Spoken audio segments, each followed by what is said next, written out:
क्या आपने कभी सोचा है कि एक सच्चे चमत्कार को देखना कैसा होगा जब आपकी आंखों के ठीक सामने असंभव को संभव होता हुआ देखा जाए? आज हम एक प्राचीन कहानी की गहराई में उतरते हैं। विश्वास, आशा और उपचार की कहानी, जहां एक अंधे व्यक्ति को ऐसे ही चमत्कार का अनुभव हुआ। यरूशलेम की हलचल भरी सड़कों पर बर्तिमाई नाम का एक आदमी अंधेरे में रहता था। न कि रात के अंधेरे या बादल वाले दिन के अंधेरे में, बल्कि अंधेपन के शाश्वत अंधेरे में। वह दृष्टि के उपहार के बिना एक आदमी था, जिसे हर दिन उसके आसपास की दुनिया की दया पर छोड़ दिया जाता था। बर्तिमाई शनि द्वारा सड़क के किनारे हथियारों की भीख मांगते हुए उसने हवा में पत्तों की सरसराहट और शहर की दूर की गड़गड़ाहट के बीच से गुजरने वालों के कदमों की आवाज सुनी। लेकिन किसी भी चीज से ज्यादा वह अपने चारों ओर की दुनिया को देखने के लिए तरस रहा था, ताकि सूर्योदय का गवाह बन सके, लोगों के चेहरे देख सके, जिन लोगों ने उस पर दया की। एक दिन जब बार्टस अपने सामान्य स्थान पर बैठा था, उसने शोरगुल की आवाज सुनी। यह एक भीड़ थी जो जोर से और अधिक उत्साहित हो रही थी। उन्होंने नासरत के यीशु नाम के एक व्यक्ति के बारे में बात की। एक व्यक्ति ने चमत्कार करने के लिए कहा। बर्तिमाई में आशा की एक चिंगारी जल उठी।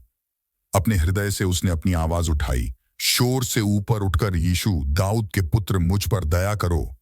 लोगों ने उसे चुप कराने की कोशिश की, लेकिन वह चुप नहीं हुआ। वह फिर से और भी जोर से चिल्लाया, दाऊद के पुत्र, मुझ पर दया करो। उसकी प्रार्थना यीशु के कानों तक पहुंच गई। रुका और उसने बर्तिमाई को अपने पास आने के लिए कहा। जब बर्तिमाई यीशु के सामने खड़ा हुआ तो उससे पूछा गया कि आप क्या चाहते हैं कि मैं आपके लिए अटूट विश्वास के साथ करूं? बर्तिमाई ने रब्बी को उत्तर दिया, मैं यीशु को देखना चाहता हूं। उसने उत्तर दिया, जाओ, तुम्हारे विश्वास ने तुम्हें ठीक कर दिया है। और उस क्षण एक चमत्कार हो गया। ऐसा हुआ कि बर्तिमाई की दुनिया अब अंधेरे में डूबी नहीं थी।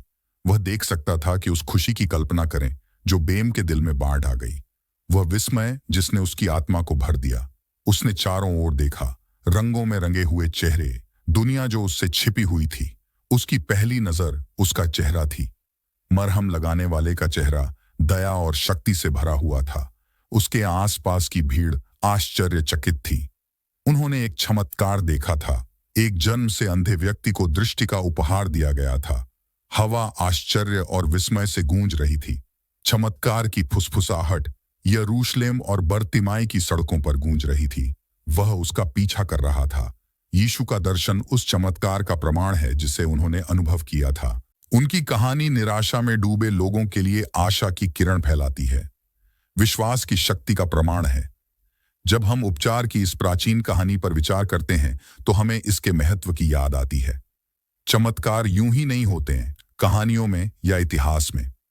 वे उन लोगों के दिलों में घटित होते हैं जो मानते हैं कि बर्तिमाई का चमत्कार केवल शारीरिक उपचार के बारे में नहीं है, बल्कि विश्वास की परिवर्तनकारी शक्ति के बारे में है। चमत्कार हमें याद दिलाते हैं कि काम पर एक बड़ी शक्ति है जो हमारी समझ से परे है। वे हमें याद दिलाते हैं विश्वास के साथ असंभव भी संभव हो जाता है। बर्तिमाई की तरह हम भी अपने जीवन में चमत्कारों का अनुभव कर सकते हैं। यह इस बारे में नहीं है कि हम क्या देखते हैं, बल्कि इस बारे में है कि हम क्या विश्वास करते हैं। और इसलिए जब हम जीवन में यात्रा करते हैं तो हम अपने आसपास के चमत्कारों के लिए अपने दिल खुले रख सकते हैं। विश्वास में चिल्लाने और अपना उपचार प्राप्त करने का साहस रखें, क्योंकि अंत में यह चमत्कार नहीं है जो हमें बदलते हैं, बल्कि विश्वास है जो उन्हें संभव बनाता है।